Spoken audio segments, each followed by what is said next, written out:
Okay, so I found a cool article,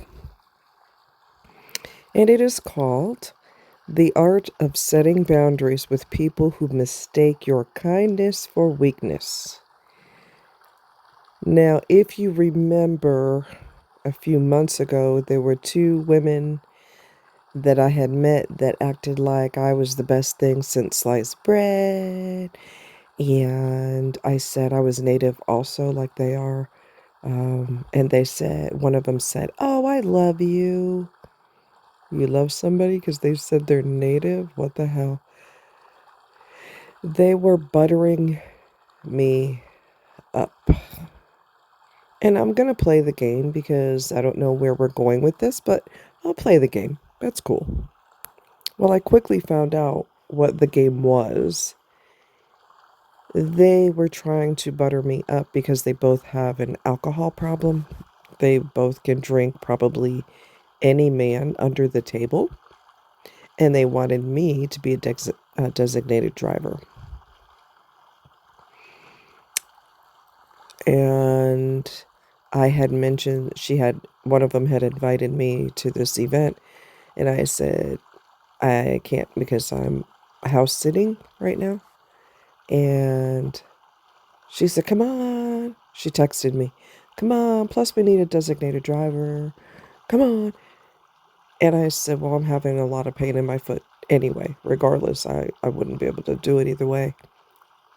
And so she ignored, and that was a test to see if she'd respond about my foot.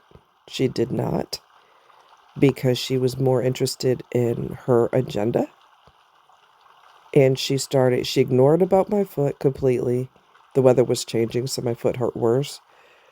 She ignored that, and then she sent me pictures of the two of them at this get together.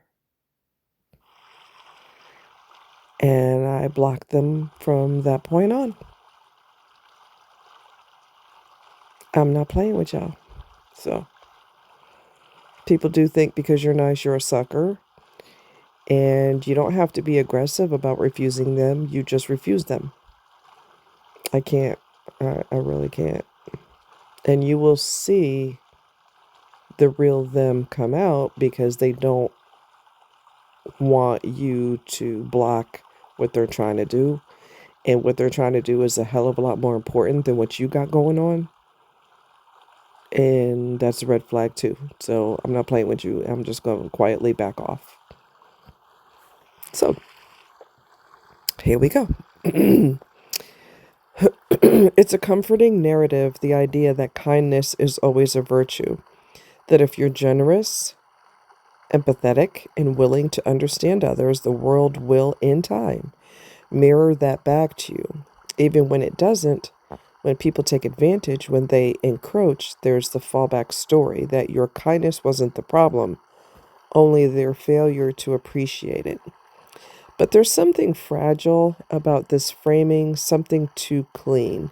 It assumes that kindness exists in a vacuum, untouched by motive or context.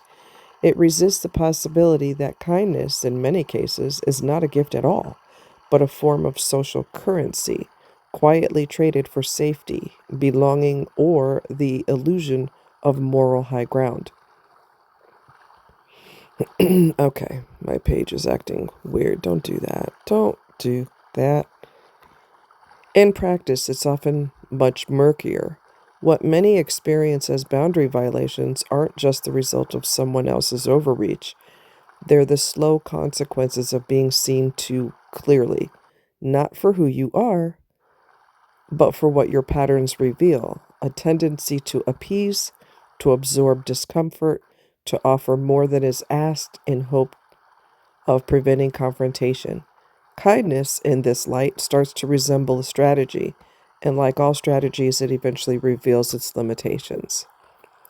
People learn us. They study the tiny hesitations in our speech, the way we laugh off things that hurt, the practiced smile that covers over fatigue. No one has to be especially manipulative to take advantages of this, only observant. What we call exploitation is often just someone responding to the terms we've silently laid out. This is how you may treat me. This is what I won't say when you do. And then comes the inevitable, the subtle shift in dynamic, the increased demands, the creeping assumption that you'll pick up the slack, accommodate the mood, apologize first. It doesn't happen all at once. It begins with small requests that seem harmless, a tone that's a little more curt, a favor that's slightly more presumptuous. Each time you weigh the cost of speaking up and decide silently that it isn't worth it. This is how patterns form, not through dramatic breaches, but through repeated silences. Every time you choose not to disrupt the comfort of the relationship, however lopsided it becomes, you reinforce the boundarylessness you secretly resent. And the resentment grows, not just toward them, but toward yourself. It's easy at this stage to reframe the story. You were too nice, too trusting, you gave too much. It's a tidy narrative, but it doesn't really explain anything. It casts the other person as opportunistic and you as innocent, when in truth what unfolded was more subtle, a kind of mutual choreography. One person oversteps, the other fails to step back. The deeper issue is not that your kindness was taken for weakness, but that it was performed with the quiet hope that it wouldn't be. To begin setting real boundaries, one has to look beyond behavior and into identity, not the external image, but the internal architecture, the roles we unconsciously play to feel safe, the caregiver, the empath, the accommodating friend. These identities are usually built early, often in childhood, where love had conditions and being helpful or pleasing offered a kind of power. They were adaptive, they worked, but in adulthood, they become rigid, suffocating. Kindness becomes compulsion, self sacrifice becomes routine, and the absence of boundaries feels virtuous, even holy. The problem is, these performances are not sustainable. They exhaust the person upholding them and quietly disappoint those receiving them, because no one really respects a person who doesn't know how to stop giving. Not in the long run. The moment fatigue sets in, and it always does, there's often a reckoning, not loud or theatrical, but quiet and inward. You find yourself withdrawing, not from any single person, but from the role itself. You cancel plans, you ignore messages, you fantasize, not about revenge, but about irrelevance. The luxury of not being needed, of slipping out of everyone's expectation like a coat that never quite fit. And yet, when you try to assert yourself, to draw some kind of line, it feels unnatural. Your voice shakes. The words arrive too late or too forcefully. You're not practiced in the choreography of refusal. More than that, it feels like a betrayal to others, but also to the version of yourself you've been investing in for years. The understanding one, the one who lets things go, who never makes others feel bad. What's rarely acknowledged in that setting is that setting boundaries is not primarily a social skill. It's not about learning the right phrases or knowing how to say no gracefully. It's an identity shift. You have to become someone else, or more accurately, remember the parts of yourself you edited out to survive. This is the real cost of kindness as strategy. It requires the suppression of anger, desire, self interest, all the signals that tell us when we are being diminished. Over time, this suppression doesn't just numb discomfort, it numbs aliveness. To recover it, you have to be willing to look unkind, not be unkind, but appear so. Because the first boundary you set will almost always offend someone who benefited from your lack of them. They'll say you've changed, that you're selfish, that you're not as easy to be around. And they'll be right. You're no longer easy. You're no longer bending by default. What's difficult is that some people will leave, others stay but withdraw their affection. They won't say it outright, but you'll feel it. The warmth recedes, the invitations slow. Your fear is confirmed that being whole is lonelier than being needed. But slowly, quietly, something else replaces it, a deeper calm. Not the brittle quiet of people pleasing, but the steadiness of not performing. You say what you mean, you give what you choose, you let others be disappointed and discover that their disappointment is not fatal. That is what boundary setting really asks of you, not better communication, but the willingness to lose people. Or, perhaps more truthfully, the willingness to stop managing their perception of you. Because that's what the old kindness often was, a kind of reputation management, a way to avoid the shame of seeming difficult, a way to be good without ever having to risk being misunderstood. What you come to see is that true kindness doesn't require this contortion. It doesn't erase you. It makes room for yourself and paradoxically for others as well. People can feel the difference. When kindness is rooted in self respect, it feels clean. It doesn't demand reciprocity. It doesn't grow resentful. It's not a transaction. It's not a trap. But you don't get there without grief. Grief for the years spent overextending. Grief for the relationship built on imbalance. Grief, even, for the version of yourself who worked so hard to be liked. That self wasn't wrong, it was doing what it had to do. But now the task is different. Now the task is to be whole. Wholeness, of course, is not a permanent state. It's not something you achieve and then possess, neatly sealed off from old reflexes. Even after the shift, the temptation returns to overextend, to soften the edge, to protect someone else's comfort at the cost of your own, especially when the stakes are high, especially in relationships where the old dynamic lingers like muscle memory. But the difference now is that you notice. You catch yourself offering a yes that doesn't feel true, and instead of letting it pass, you pause. You hesitate not out of weakness, but out of a new allegiance to yourself.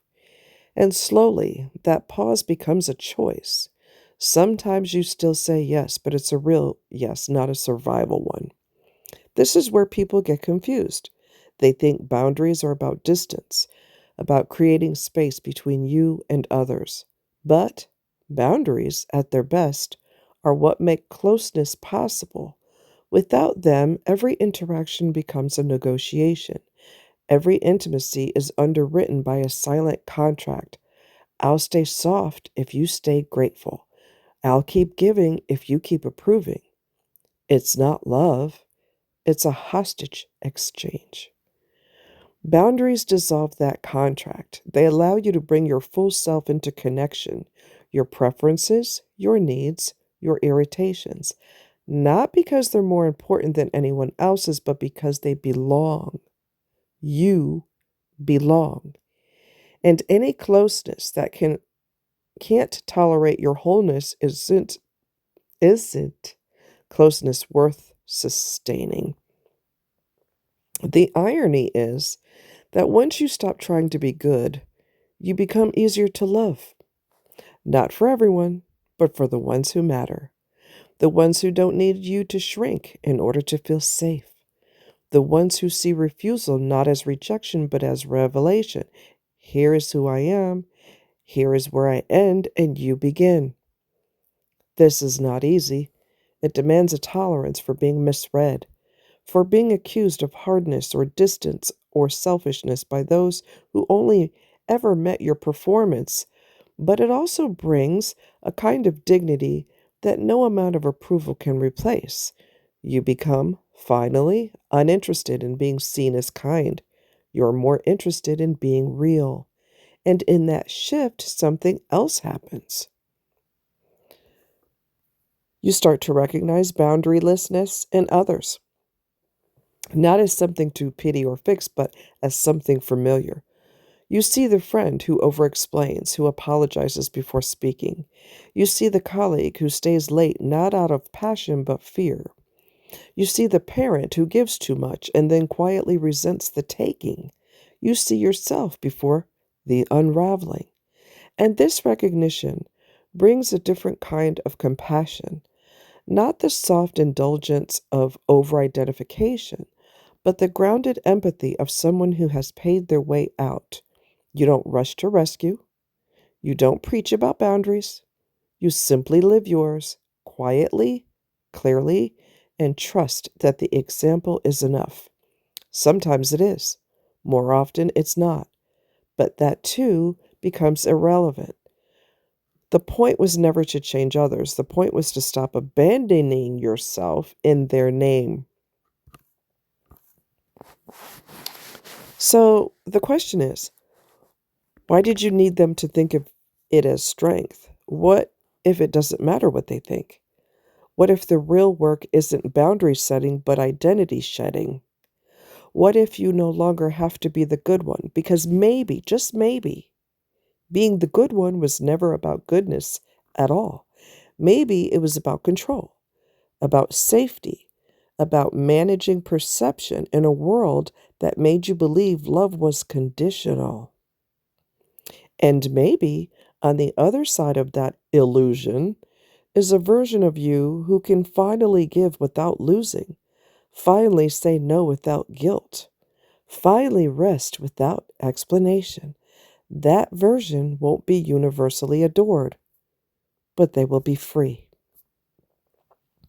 This is called The Art of Setting Boundaries with People Who Mistake Your Kindness for Weakness, and the name of the site is myinnercreative.com.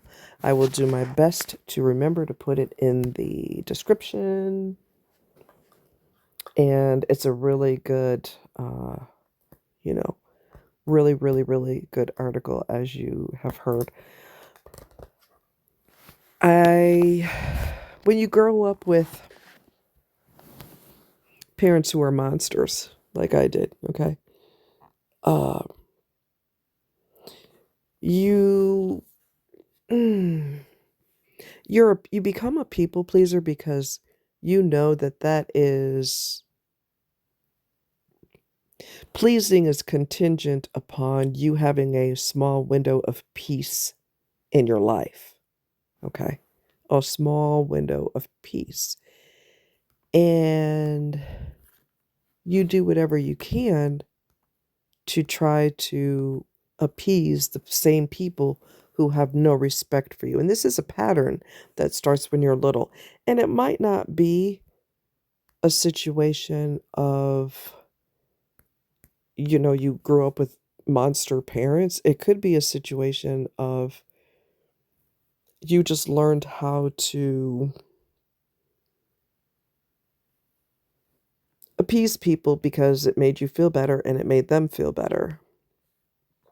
Wherever you learned it from, though, it's best to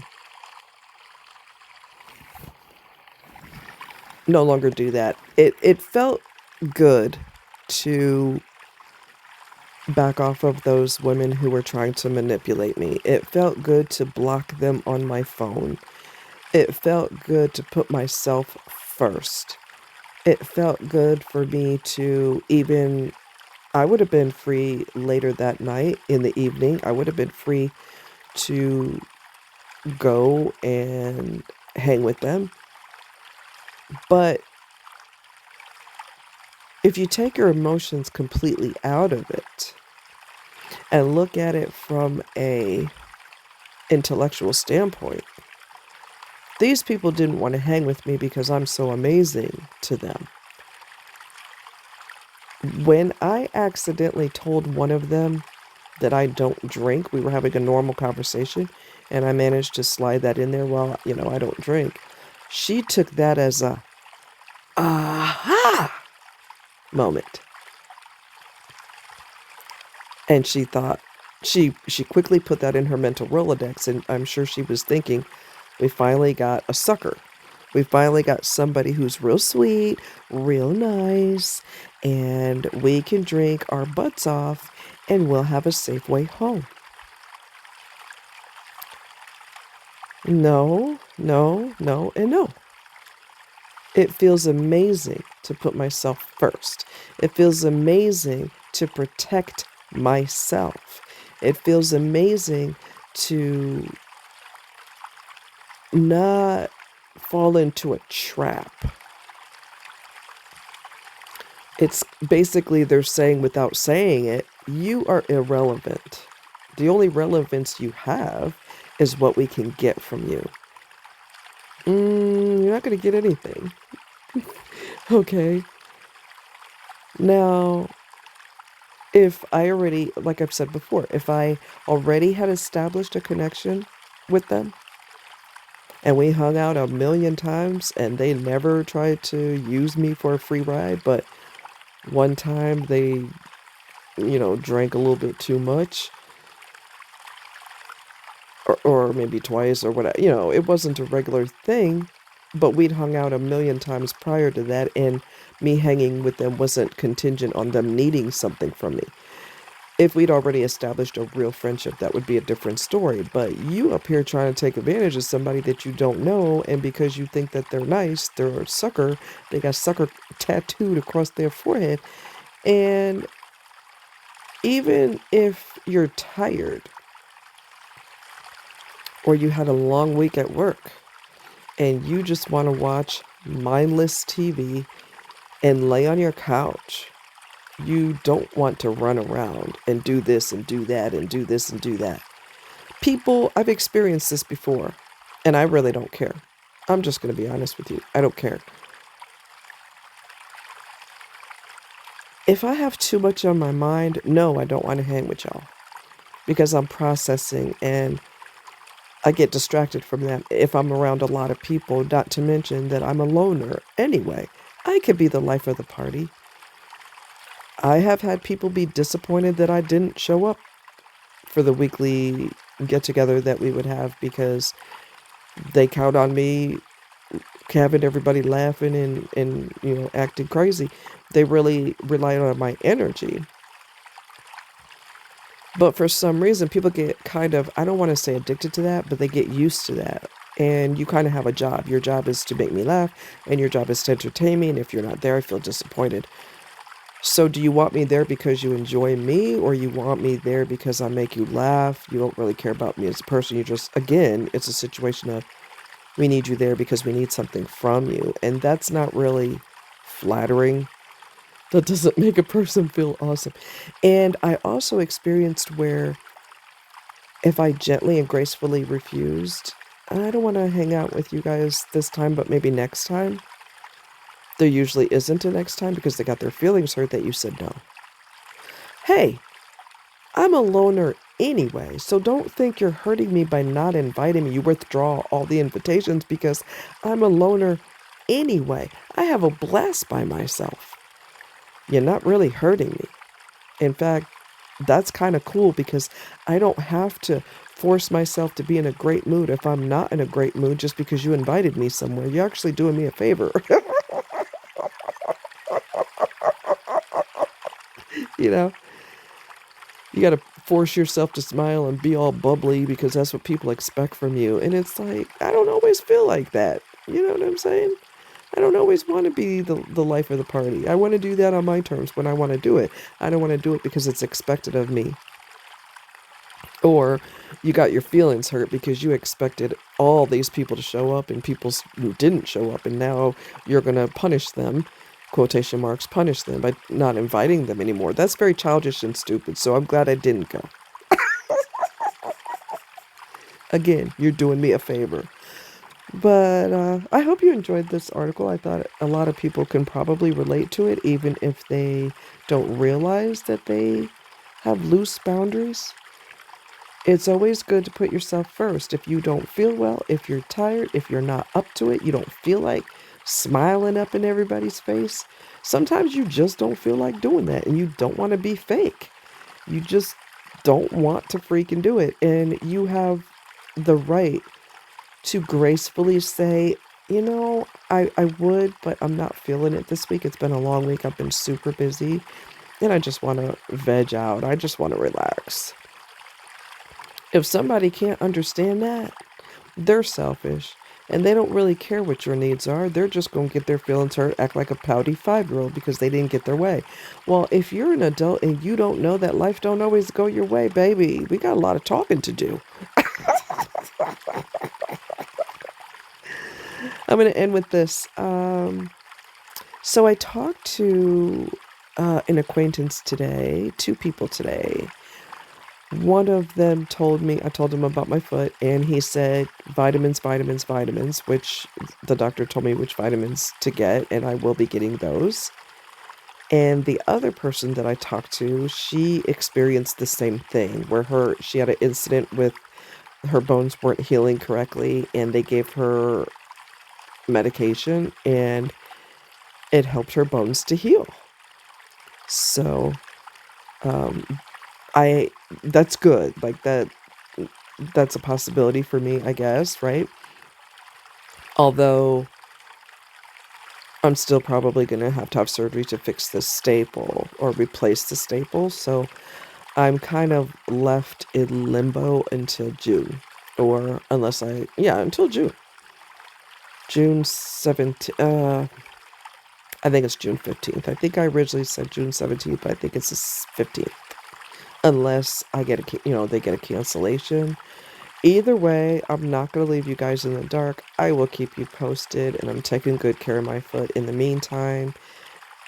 Even when it's warm out, my foot wants me to wear wool, and I do, and I don't complain about it. I just do it. I do what I can to keep it warm because it doesn't have any tolerance for cold at all whatsoever. So, again, I'll keep you guys posted. Much love. You guys take care. Bye.